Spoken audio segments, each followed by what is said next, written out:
That's one of the hardest aspects, I think, is to get your loop in time so it repeats and it doesn't sound like it's early or late. It should seem seamless. I mean, that's ideal, but that's where the practicing comes in. Loop happening. Again, I'm still on this G chord. I'm not wide open on my volume. I'm going to turn down to 7. It almost makes it kind of acoustic-y too. That way I can kind of dig in a little bit.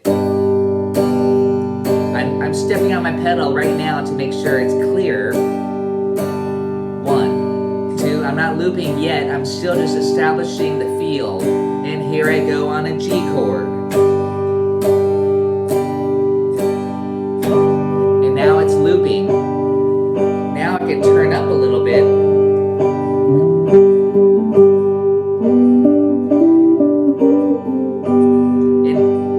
And begin the noodling, but it's in time. Hey, welcome to Guitar Looping Practice and Performance Workshop. This is class number 1. Let's get started. Finishing up my tuning here. What I want to focus mainly on are the riffs and looping, and then we'll talk about adding on top of it. Today's first session is definitely geared more toward riffage, common riffs, trying to get them in time, talking about some improvisation on top, and again, I'll do a follow-up to where I will go ahead and include some of the parts to work on, and I realize that adds a whole nother level of complexity. But I want to introduce the idea of just jamming on top of it, because I think that's a big part of using your loop pedal, is either strumming chords and jamming on top, or a riff and then jamming on top of the riff. Again, that's another learning curve for your pedal. I'm using, by the way, an old Boss. Mine's about maybe 10 years old, 12 years old. I'm using a Loop Station Boss RC20. Oh yeah, I think most people have the Ditto, I bet. How many people have the Ditto? I'm just curious. The Ditto is definitely the most popular. I think, again, I hope that you all know how to just step on it to create your loop, and then the Ditto is nice. It just has one knob. This one's got a lot of knobs, but I find the simpler the better. You guys don't have this one. But here's the basic idea, just to get familiar with it. It's just to strum a chord. Let me get my sound going. We're all in tune, but I'm just gonna strum a G chord. Again, this is interesting. Everybody has different backgrounds. So it's interesting, I'm gonna stick to pretty basic. I don't want to get too crazy with anything because I want everybody to be able to do it. So, hey, how do we even just use this thing? And, I'm just going to start with a demonstration. Here's one thing that I would just be doing at first, and we can all do this together. I'm going to go from G to D. Something as simple as just going 1, 2. And first of all, on my pedal, I'm ready to go. My foot is on it, but it's not pressing it. So I'm not going to click it. I want to ultimately make sure that I'm in time. But if I just click on it right now, it's probably not going to be, there's no feel established. So one thing I just recommend is just strum for, I don't know, maybe 4 measures or however long it takes for you to get your feel. And this is good. I would actually want us to all just strum a G chord like this. And you don't know what tempo I'm going to do it yet, so let me do the first measure by myself at least, and then jump in. And the metronome will come in later. I'm not too worried about that. But again, it's just getting the feel. 1, 2, 3, 4. 1, 2, 3. I'm just going to stay on G. 1. Now I'm ready to loop. G. 1, 2, 3, 4. 1. Where's my loop at? Hold on a second. That was like an April Fool's joke. Hold on. I did some reconfiguring, so now I better make sure my loop is working. Let's see. Okay, good. Yeah, just go ahead and try that again. Just make sure that you have sound. Obviously, I didn't do a good test run. But the first thing, again, I definitely recommend is establish the feel and the tempo. So it's just a matter of on my pedal, I just hold it down and I hold it down for about 5 seconds and then it clears it. On mine, it blinks twice and I know it's cleared. That's kind of embarrassing on a gig when it's not cleared and then you think you're looping and then it plays back your old loop. So again, you want to make sure your loop is clear.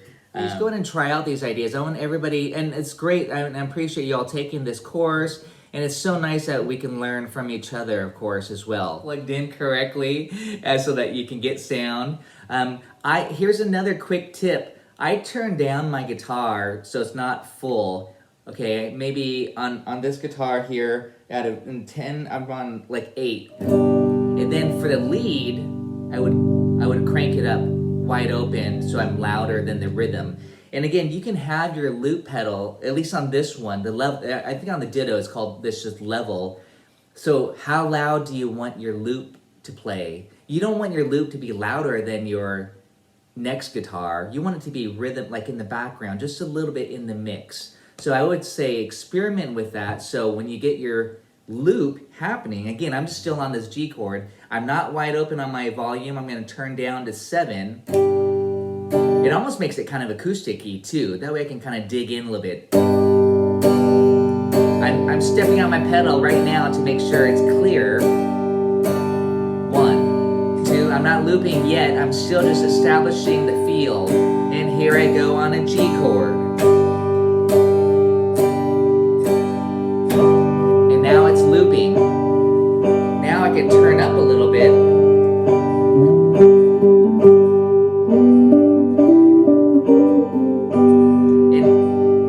Begin the noodling, but it's in time because I established that feel. But I would not click on the loop until I can feel that I'm in time. And that's, again, very important. Don't start looping right away. By the way, as I'm talking to you, I'm stepping on it to clear that loop.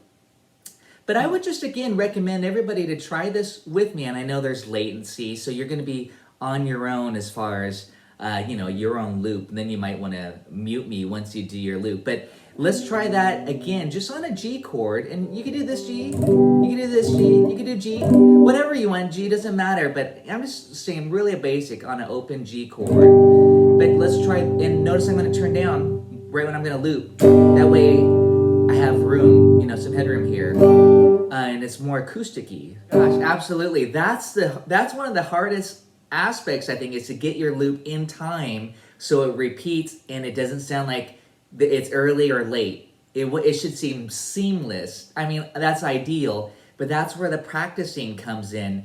And I would just keep your strum. Don't get too excited about your loop and then press it and stop strumming. Just keep strumming like I'll show you what I mean. I'm gonna press 1.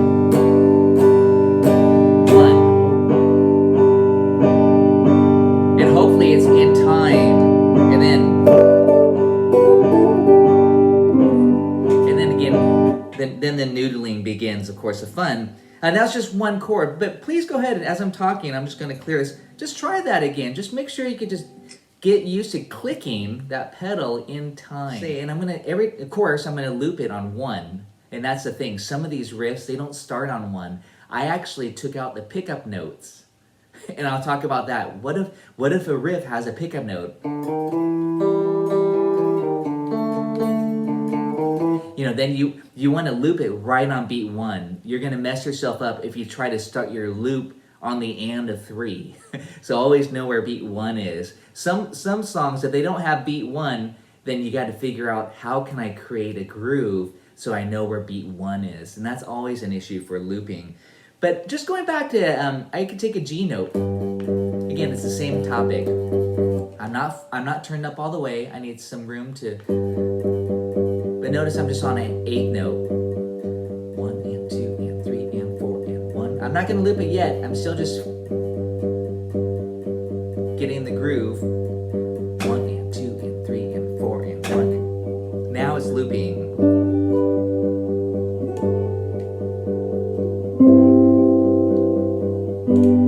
That even the basic, the loop can come up a little bit. I'm just going to my level.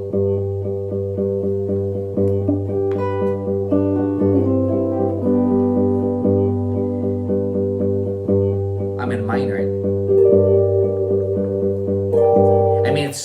looping is so fun. You can be so creative and try out all these different things, just having a pedal tone, one note. Anyways, that was just like a one note, you know, an eighth note groove. Then the next step would be to put it into chord progression, but it's important on a gig situation. You always want to like clear your previous loop. But check it out. I'm just gonna practice eighth notes now. And in my head, I'm going 1 and 2 and 3 and 4 and 1 and I'm gonna say, and I'm gonna every chorus I'm gonna loop it on 1. And that's the thing. I know you're all here just to kind of learn the basics here. So again, this is essential that you just turn your guide knob all the way off. Oh, is that it? Yeah, the guide knob needs to be turned all the way down.